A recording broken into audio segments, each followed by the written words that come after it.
नमस्कार, स्वागत है आप सभी का एसीएन न्यूज पर। मैं हूं शाहीन खान। नजर डालते हैं खबरों पर। मुख्यमंत्री विष्णुदेव साय शनिवार को टीबी मुक्त भारत अभियान की बैठक में वर्चुअली शामिल हुए। बैठक की अध्यक्षता केंद्रीय स्वास्थ्य मंत्री जेपी नड्डा ने की।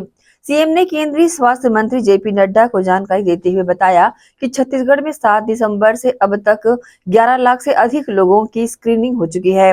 प्रदेश में 963 निक्षय शिविर आयोजित किए जा चुके हैं। सीएम विष्णुदेव साय पत्रकारों से चर्चा करते हुए कहा कि पीएम नरेंद्र मोदी ने टीबी के खिलाफ 100 दिन का अभियान शुरू किया है। 11 लाख से ज्यादा लोगों की जांच भी की गई है। 700 से ज्यादा कैंप लगाए गए हैं और 21 गाड़ियां इस पर काम भी कर रही है। हम सब जानते हैं कि हमारे आदरणीय प्रधानमंत्री जी ने 2018 में इस बात की घोषणा की थी कि हम भारत से 2025 में टीबी को एलिमिनेट कर देंगे। सस्टेनेबल डेवलपमेंट गोल्स के तहत दुनिया में टीबी 2030 से में एलिमिनेट होनी है, लेकिन हमारे प्रधानमंत्री जी ने एक बहुत ही एम्बिशियस और बहुत ही बोल्ड फैसला लिया कि हम भारत से टीबी को 2025 में मुक्त कर देंगे। आज राज्य स्तरीय कायाकल्प अवार्ड वितरण का कार्यक्रम यहाँ पर था और जिसमें प्रदेश भर से स्वास्थ्य विभाग के डॉक्टर्स और स्वास्थ्य योद्धा सभी लोग उपस्थित थे और इसमें 17 अस्पतालों को पुरस्कृत किया गया जो स्वास्थ्य के क्षेत्र में विशेष काम किए हैं और 10 स्वास्थ्य योद्धाओं को भी पुरस्कृत किए हैं जिन्होंने व्यक्तिगत रूप से रुचि लेकर स्वास्थ्य के कामों में विशेष योगदान दिया है और 1680 लोगों को नौकरी दिए हैं स्वास्थ्य विभाग में विभिन्न पदों पर। तो ऐसा एक बड़ा कार्यक्रम यहाँ पर आयोजित था और इसमें हमारे प्रदेश के डिप्टी सीएम साहब थे श्री अरुण साहु जी, हमारे स्वास्थ्य मंत्री श्याम बिहारी जायसवाल जी थे, हमारे विधायकगण श्री सुनील सोनी जी, गुरु खुशवंत साहिब जी, अनुज शर्मा जी सभी थे और बड़ा गरिमामय वातावरण में कार्यक्रम संपन्न हुआ है। सर, केंद्रीय स्वास्थ्य मंत्री के साथ भी बैठक हुई टीबी को लेकर। हाँ, माननीय हमारे देश के यशस्वी प्रधानमंत्री जी इस देश से टीबी को जड़ से समाप्त करना चाहते हैं और इसीलिए एक टीबी उन्मूलन अभियान का लॉन्चिंग 7 दिसंबर को किए हैं और 100 दिन तक विशेष अभियान चलेगा और हमारे छत्तीसगढ़ में स्वास्थ्य मंत्री जी के मार्गदर्शन में बहुत अच्छा काम हो रहा है। 11 लाख से ज़्यादा लोगों का स्क्रीनिंग हो चुका है और 700 से ज़्यादा कैंप लगा चुके हैं और 21 वाहन इसमें काम कर रहे हैं और हमको लगता है कि जिस तरह से हमारे स्वास्थ्य विभाग के लोग काम कर रहे हैं, प्रधानमंत्री जी का जो संकल्प है इस देश से टीबी का उन्मूलन करना, उसमें हम लोग कामयाब होंगे। सर, दिल्ली दौरे पर जा रहे हैं क्या कुछ कार्यक्रम? दिल्ली तो जाते रहते हैं मुख्यमंत्री के नाते।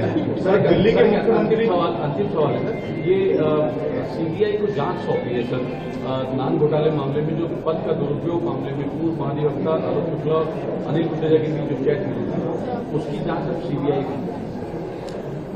अब वो तो जो भी दोषीदार हैं कोई न कोई एजेंसी जांच करेगी और हम लोग करप्शन के मामले में जीरो टॉलरेंस की नीति अपना रहे हैं।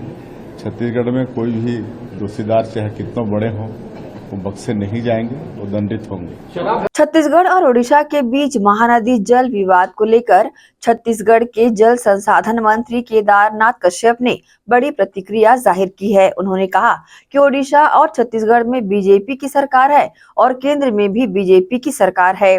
मुझे उम्मीद है कि आने वाले दिनों में जल बंटवारे संबंधी समस्या को बैठक कर सुलझा लिया जाएगा। कोई अप्रिय घटना नहीं होगी। छत्तीसगढ़ और ओडिशा के बीच महानदी जल बंटवारे को लेकर 4 दशक से विवाद भी चल रहा है। जल विवाद के निपटारे के लिए ट्रिब्यूनल का गठन भी किया गया है। मामला ट्रिब्यूनल में होने के सवाल पर कश्यप ने कहा, हम इसे दोनों तरह से सुलझाने की कोशिश कर रहे हैं। हमारे प्रयास जल्द ही दिखेंगे। मुझे उम्मीद है कि दोनों सरकारें एक साथ बैठेगी और इस मुद्दे को हल करने की दिशा में कदम उठाएगी। देखिए, छत्तीसगढ़ में भी भारतीय जनता पार्टी की सरकार है, ओडिशा में भी भारतीय जनता पार्टी की सरकार है, केंद्र में भी भारतीय जनता पार्टी की सरकार है और हमें आशा है और कि आने वाले समय में जो जल के डिस्ट्रीब्यूशन के लेकर के जो बात आ रही है उसका सही तरीके से निराकरण हो सकेगा।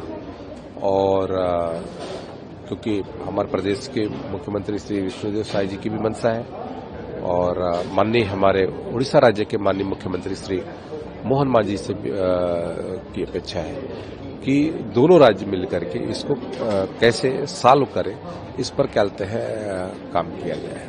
मैंने कहा ना कि इसका अब जल्द से जल्द निराकरण भी होगा और संभावना है कि जल्द से जल्द बैठक भी हो और किसी भी तरीके से कोई भी अप्रिय स्थिति नहीं होगी। दोनों जगह बैराज बनने से किसी ने नहीं रोका है और दोनों जगह बैराज बने हुए हैं और पानी का कैलकुलेशन यदि हम करते हैं तो जहां से उद्गम होता है वहां से लेकर के एंड तक उसका कैलकुलेशन किया जाए, इस बात को लेकर के हमारे और देखिए दोनों दृष्टि से प्रयास किया जाएगा और हमारी कोशिश होगी कि हम दोनों गवर्नमेंट बैठ करके इस पर निर्णय करें।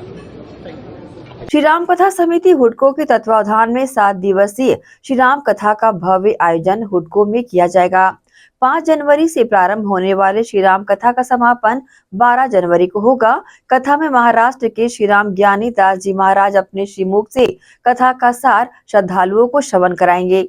आमदीनगर हुडको स्थित दशहरा मैदान गणेश मंडप में इस वर्ष भी भव्यता के साथ श्री राम कथा समिति हुडको के तत्वावधान में 7 दिवसीय राम कथा का भव्य आयोजन किया जाएगा। इसकी व्यापक तैयारियां समिति के द्वारा की भी जा रही है। गौरतलब है कि युवाओं को भारतीय संस्कृति के बारे में बताने, साथ ही सनातन धर्म के बारे में जागरूक करने के लिए इस तरह के आयोजन समिति के द्वारा किए जा रहे हैं। समिति के पदाधिकारियों ने आयोजन को लेकर इस तरह की जानकारी मीडिया को दी है। हाँ, राम कथा का आयोजन हम लोग 5 जनवरी से कर रहे हैं। कलश यात्रा 5 जनवरी से शुरू करेंगे और 6 तारीख से 12 तारीख तक राम कथा का आयोजन है। धन्यवाद। शहर वासियों से ये अपील है कि बढ़ चढ़कर हमारे राम कथा में हिस्सा लें और हमें सहयोग करें।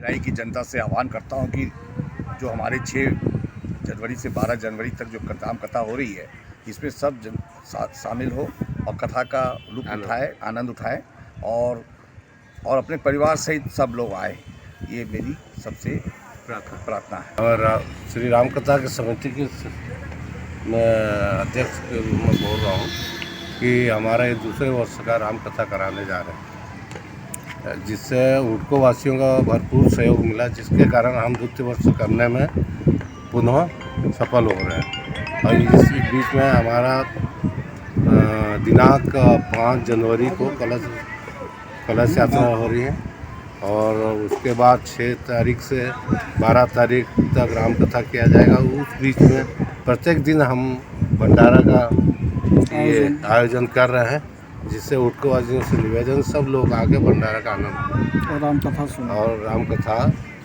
बहुत ही भव्य रूप से आयोजन किया जा रहा है श्री राम कथा समिति हुडको द्वारा।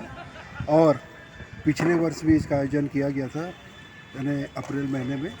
और इस वर्ष जो अभी जनवरी 5 तारीख से शुभारंभ है कलश यात्रा से और 6 तारीख से 12 तारीख तक लगातार दोपहर के शाम के 4 बजे से रात्रि 8:30 बजे तक चलेगा। और प्रवचनकर्ता कौन है? इसमें अपने महाराष्ट्र के प्रसिद्ध तीरखेड़ा आश्रम के श्री राम ज्ञानी दास जी महाराज हैं जो पधार रहे हैं और उनका राम कथा लगातार पिछले वर्ष भी चला और इस वर्ष भी उनका उद्बोधन, उनका आशीर्वचन सुनने को हमको मिलेगा।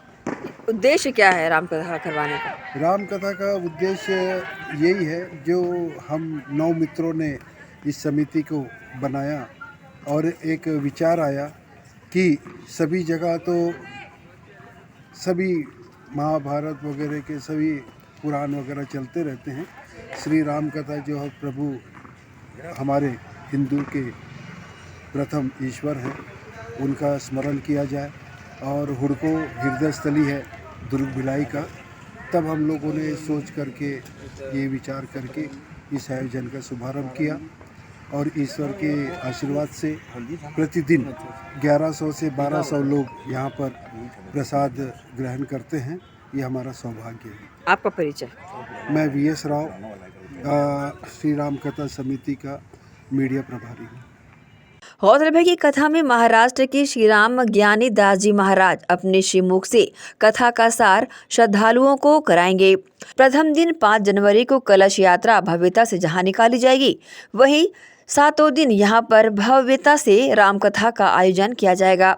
इस रामकथा के आयोजन में शहरवासियों से बढ़ चढ़कर हिस्सा लेने की अपील समिति के पदाधिकारियों ने की है। ACN न्यूज के लिए शाहीन खान की रिपोर्ट। रुकेंगे छोटे से ब्रेक के लिए, जल्द हाजिर होते हैं। आप सब बने रहिए ACN न्यूज के साथ। GT डायग्नोस्टिक, जहां सबसे एडवांस टेक्निक्स के साथ सारी जांचें एक ही छत के नीचे। GT डायग्नोस्टिक लाए हैं आपके शहर में पहली बार मध्य भारत का सबसे एडवांस 3 टेस्ला MRI, जो आपको देगा बेस्ट क्वालिटी इमेजेस और सारी स्कैनिंग 6 से 10 मिनट में हो जाती है, जहां आम MRI मशीन 45 से 1 घंटे लेती है। इसमें है वाइट बोर, जिसमें मरीज अंदर जाते हैं तो उन्हें डर नहीं लगता, और साथ ही फीट फर्स्ट की सुविधा, डॉक्टर को इलाज करने में सुविधा। आप अपने डॉक्टर की सलाह से सही जगह MRI कराएं। GT डायग्नोस्टिक सेंटर में multi slice CT scan, ultrasound, echo एवं समस्त बाकी जांचों की सुविधा एक ही छत के नीचे। GT डायग्नोस्टिक में 24 घंटे सुविधा, स्वच्छ वातावरण एवं waiting area, qualified doctors, trained staffs. GT diagnostic, near Nehru Nagar square, Priyadarshini परिसर, भिलाई।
ब्रेक के बाद आपका स्वागत है। दुर्ग के वार्ड 43 सुभाष नगर में 48 लाख की लागत से जयंती नगर में और 29 लाख के विकास कार्य का विधायक गजेंद्र यादव ने भूमि पूजन किया।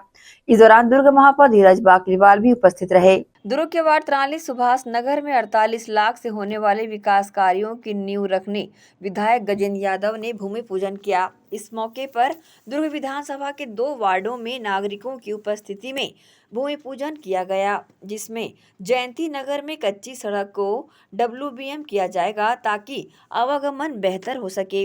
नागरिकों की लंबित मांग पूरी होने पर विधायक गजेंद्र यादव ने सभी को शुभकामनाएं देते हुए कहा कि विष्णुदेव साय के सुशासन में दुर्ग विकास की दिशा में आगे बढ़ रहा है। जनता से किए वादों को पूरा भी किया जा रहा है।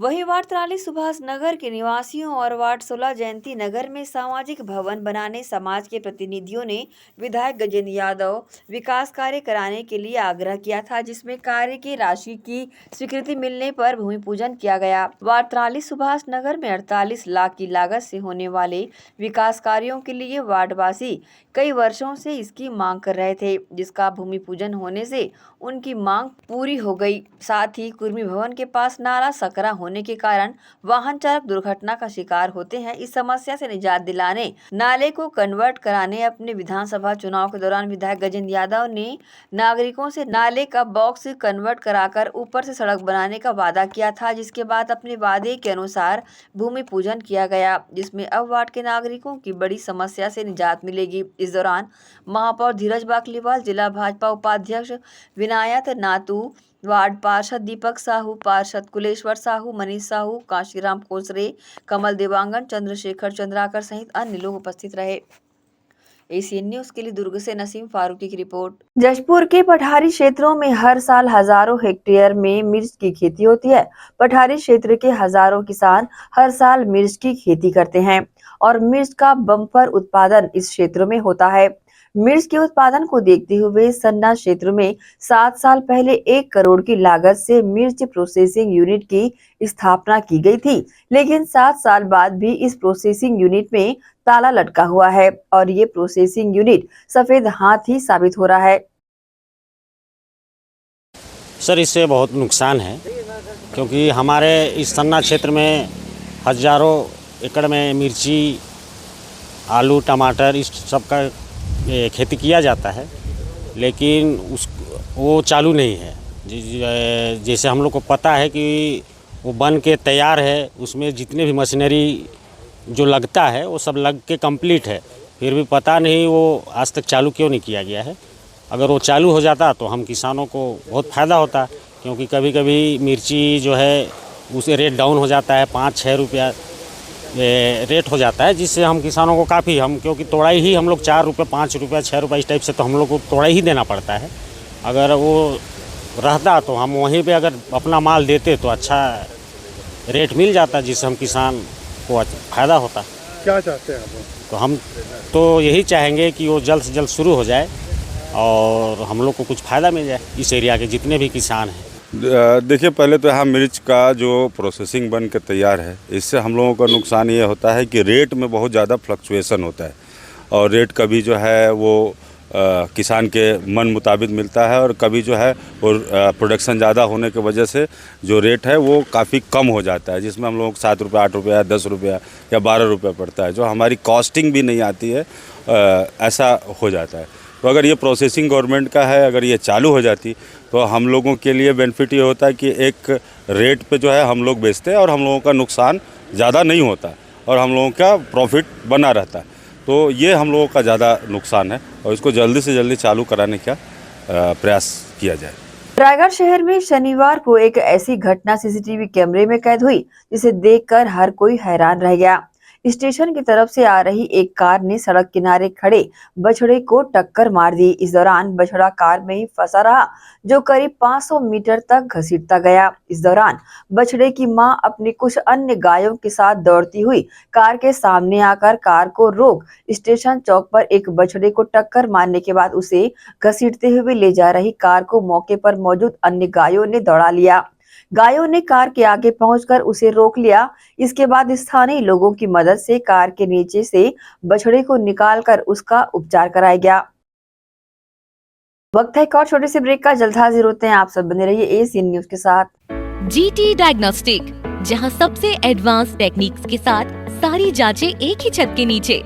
जीटी डायग्नोस्टिक लाए हैं आपके शहर में पहली बार मध्य भारत का सबसे एडवांस 3 टेस्ला एमआरआई, जो आपको देगा बेस्ट क्वालिटी इमेजेस और सारी स्कैनिंग 6 से 10 मिनट में हो जाती है, जहां आम एमआरआई मशीन 45 से 1 घंटे लेती है।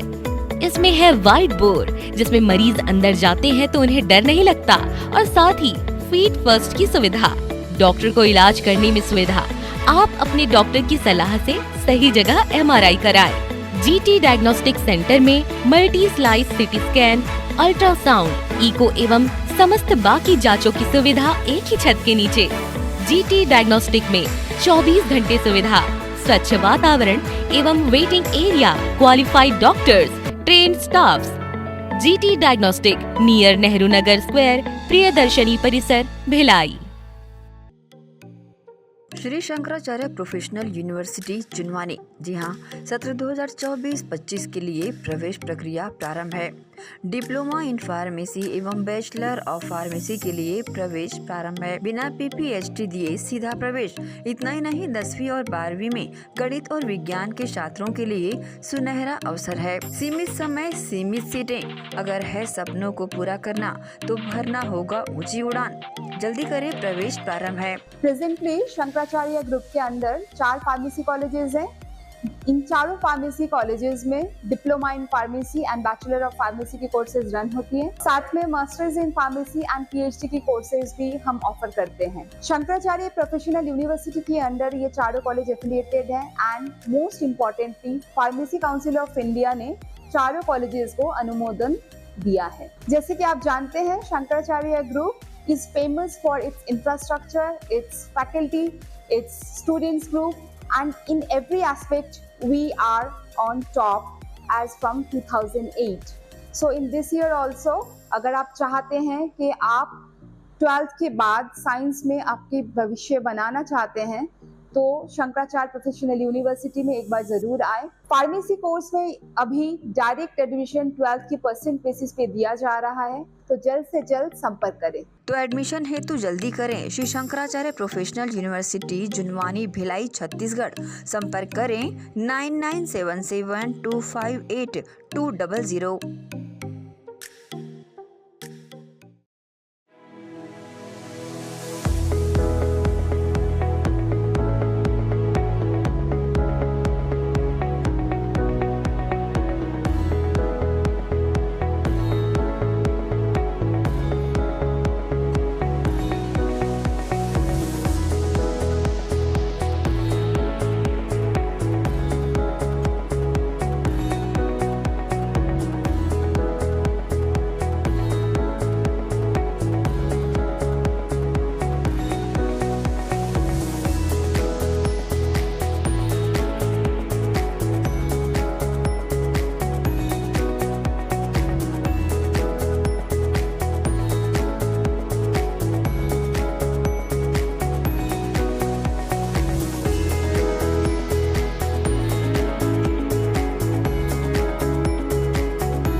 ब्रेक के बाद एक बार फिर से आप सभी का स्वागत है।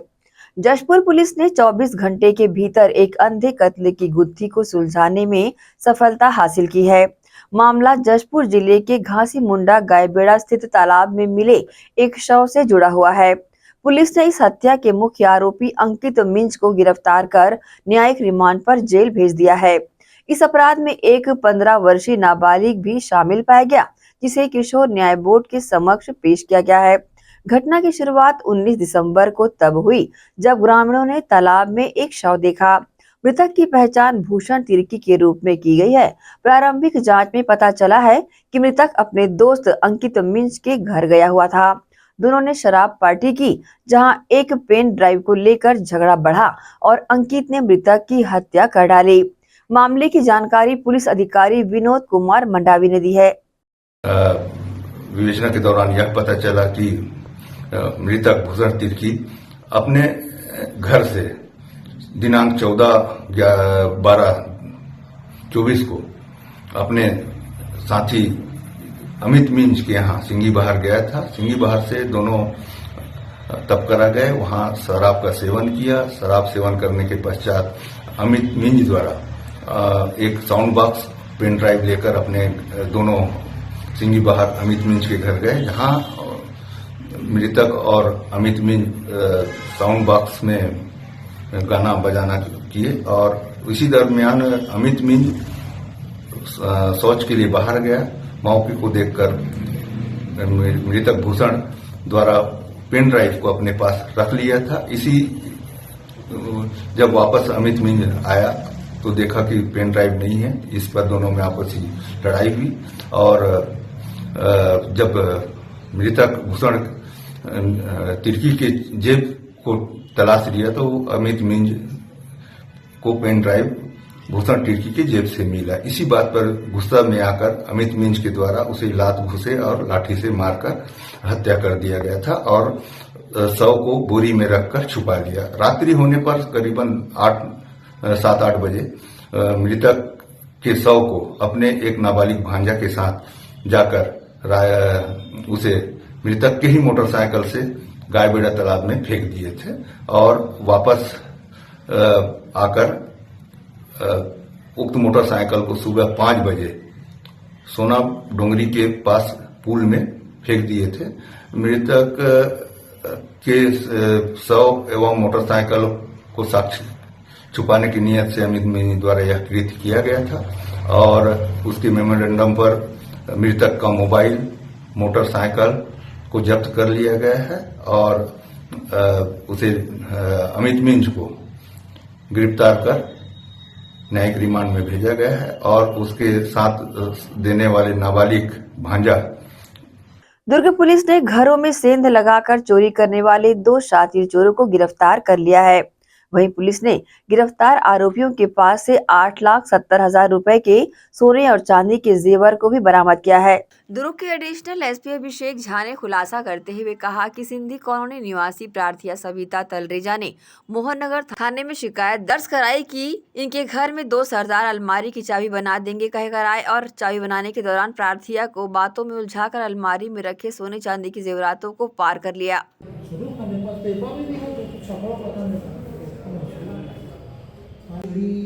को अंजाम दिया गया था, जिसमें पीड़िता के द्वारा रिपोर्ट कराया गया था कि उसके यहाँ कोई 2 लोग हैं जो पंजाबी थे और सरदार। मामले की गंभीरता को देखते हुए पुलिस ने तत्काल एक टीम गठित की। प्रार्थिया संपर्क कर घटनास्थल का मुआयना किया और घटना के संबंध में जानकारी लेकर आसपास लगे सीसीटीवी कैमरे को खंगाला, जिसके बाद फुटेज में 2 सरदार घटनास्थल के आसपास आते जाते दिखे।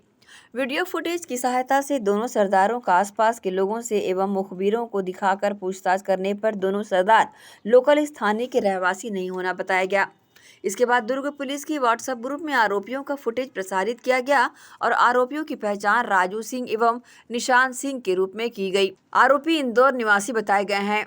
उनको ठाकते हुए वहाँ से पूरा जो सोना है उनके यहाँ लगभग 22 तोला सोना लेके वहाँ से चोरी करके चले गए हैं। तो इस बात को पुलिस को सूचना देते ही पुलिस ने एक टीम गठित कर इंदौर रवाना किया, जहां जाकर आरोपियों का पता तलाश करने पर वर्तमान लोकेशन वडोदरा में होना बताया। तब तत्काल टीम बड़ोदरा के लिए रवाना हुई, जहां आरोपियों की पतासाजी के दौरान तेज बारिश का फायदा उठाकर आरोपी वहां से फरार हो गए थे। इसके बाद से लगातार फरार आरोपियों को जावरा ओम लॉज मध्य प्रदेश पहुंचकर दबिश देकर दोनों को गिरफ्तार किया गया। आरोपियों के पास से 8,70,000 रुपए का सोना और चांदी के जेवरात बरामद हुए हैं। मामले को लेकर एडिशनल एसपी ने न्यूज टीम को जानकारी दी। ये थाना मोहन नगर का था मामला जो है वो, ये जो मोहन नगर के अंतर्गत सिंधी कॉलोनी है, वहाँ पे एक रिपोर्ट प्राप्त हुई थी पुलिस को। वहाँ के जो वृद्धा थी जो घर में अकेली थी, वहाँ पे कुछ लोग आए, 2 लोग जो पंजाबी थे, और उनके द्वारा वहाँ पे वृद्धा को अपने झांसे में लिया गया और उसे पानी की डिमांड की गई थी। पानी पीते पीते उनको अपने बातों में कन्विंस करके उनसे एक चाबी बनवाने के लिए उनको एग्री किया और उस ताले की चाबी बनाने के नाम से उनसे बात करते करते उनको पानी लाने के लिए भेजे और इसी बीच वो चाबी से उनके अलमारी से उनका जो गहना है वो लेके वो फरार हो गए थे। तो इसकी रिपोर्ट मोहन नगर थाने में लिखी गई थी और साथ ही पुलिस इसको बड़ी गंभीरता से लेते हुए, क्योंकि चोरी बहुत बड़ी थी, लगभग 22 तोले के सोने की चोरी थी, इसके पीछे पुलिस लगी हुई थी लगातार। पिछले 7 महीने से हम लोगों ने प्रयास बंद नहीं किया था। इसके लिए पहले भी हम लोगों ने 2 बार टीम वहाँ पे भेजी थी, एक बार इंदौर भेजी थी, एक बार बड़ोदरा भेजी थी। इन कुछ ईंट मिलने पे लगातार इसमें हम लोगों ने कार्रवाई की है। जो टावर डंप वगैरह भी लिया गया था, लगभग 3000 CDR इसमें छाना गया था जो संभावित हो सकते हैं उनके संबंध में। इसी बीच अभी थोड़ा सा अभी ईंट मिला था, इसी संबंध में कुछ लीड मिली थी हमको जब टीम बड़ोदरा गई थी तो उस पर हम लोगों ने फॉलो करते करते अभी दिल्ली में हमको सूचना मिली कि ये लोग वहाँ पे हैं करके, तो टीम भेजे थे वहाँ पे दिल्ली में। तो दिल्ली में जब टीम गई थी तो उनका पीछा किया गया है और उनको फिर जावरा मध्य प्रदेश से इनको गिरफ्तार करके लाया गया। किस तरह का बैकग्राउंड है, कितने आरोपी हैं? ये 2 आरोपी हैं, दोनों जो है वो पंजाबी ही हैं और इन लोगों का काम बेसिकली जहाँ पे वो रहते हैं, जो धार का इलाका है जहाँ पे इनका जो मूल घर है, वहाँ का जो बैकग्राउंड इनका वही है। ये सब वहाँ पे लोग ताला चाबी और ये सब जो तलवार वगैरह जो चीज़ें हैं वो सब बनाते हैं, जैसे कट्टा वगैरह टाइप की जो चीज़ें हैं, तो वो बेसिकली यही सब काम करते हैं। सर, ये दोनों आरोपी रिश्ते में क्या लगते हैं? ये मामा भांजा हैं दोनों। देखिए, जिनको बेचा करते थे वो भी कई आरोपों में घिरा हुआ है। हाँ, ये इनसे जब पूछताछ की गई थी तो इन्होंने ये चीज़ बताया है कि इन्होंने एक जीवन सोनी नाम के व्यक्ति को सामान बेचा था, जो जिसमें से हम लोगों ने अभी इनको जब हिरासत में लिया पूछताछ करके इनसे 11 तोला और 67 ग्राम संबंधित सोना जो है हम लोगों ने अभी इनसे रिकवरी किया है और बाकी जो सामान है वो जीवन सोनी जो है उनको बेचा गया है, इनके द्वारा बताया गया है। तो उनके लिए हम लोगों ने धार पुलिस से संपर्क किया था, तो वहाँ पे पता चला कि ऑलरेडी 2 करोड़ रुपए के एक मामले में वहाँ की पुलिस भी उनकी तलाश कर रही है, तो हमारे प्रकरण में भी उनको आरोपी बनाया गया है। ACN न्यूज के लिए दुर्ग से नसीम फारूकी की रिपोर्ट। आईडी ब्लास्ट मामले में दंतेवाड़ा पुलिस ने 3 नक्सलियों को अरनपुर थाना क्षेत्र के मुलेर मार्ग से गिरफ्तार किया है। गिरफ्तार नक्सलियों में 1 लाख रुपए का इनामी नक्सली DKMS अध्यक्ष कोवासी देवा और पांडु मुचाकी ककाड़ी पंचायत CNM सदस्य और जोगा कवासी को गिरफ्तार किया गया है। गिरफ्तार तीनों नक्सलियों के कब्जे से 3 किलो वजनी एक कमांड आईडी बम, प्रेशर आईडी बम, डेटोनेटर वायर और विस्फोटक सामान भी बरामद किया गया है। DRG CF बस्तर फाइटर्स और अरनपुर थाना के जवानों ने मिलकर संयुक्त रूप से सर्च अभियान चलाया था। जिला दंतेवाड़ा में वरिष्ठ अधिकारियों के मार्गदर्शन में चलाए जा रहे नक्सल उन्मूलन अभियान के तहत दिनांक 20/12/2024 को थाना अरनपुर क्षेत्र के नहाड़ी एवं मुल्लेर क्षेत्र में DRG Bastar fighter, CF Nahadi एवं थाना अरनपुर का संयुक्त बल एरिया डोमिनेशन हेतु रवाना हुआ था कि ग्राम मुल्लेर जाने वाले मार्ग पर नक्सलियों द्वारा सुरक्षा बलों को नुकसान पहुंचाने की नीयत से आईडी विस्फोट किया गया।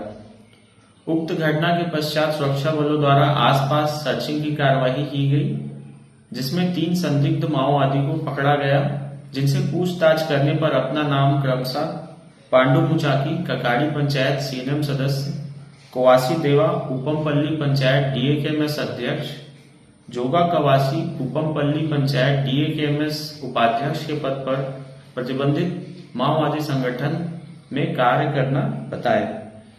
उक्त तीनों माओवादियों के कब्जे से 1 नग पावर बैटरी, बम फटाका, 3 नग इलेक्ट्रिक वायर डेटोनेटर एवं 1 नग लोहे का सब्बल बरामद किया गया। उक्त घटना पर से थाना अरणपुर में अपराध क्रमांक 16/2024 विस्फोटक पदार्थ अधिनियम, छत्तीसगढ़ विशेष जन सुरक्षा अधिनियम एवं विधि विरुद्ध क्रियाकलाप अधिनियम के तहत अपराध पंजीबद्ध कर विवेचना में लिया गया एवं आज दिनांक 21/12/2024 को उक्त तीनों माओवादियों को विधिवत गिरफ्तार कर माननीय न्यायालय के समक्ष पेश कर न्यायिक रिमांड पर लिया गया। इसी के साथ ही आपसे लेंगे इजाजत। आप सब बने रहिए एशियन न्यूज के साथ। नमस्कार।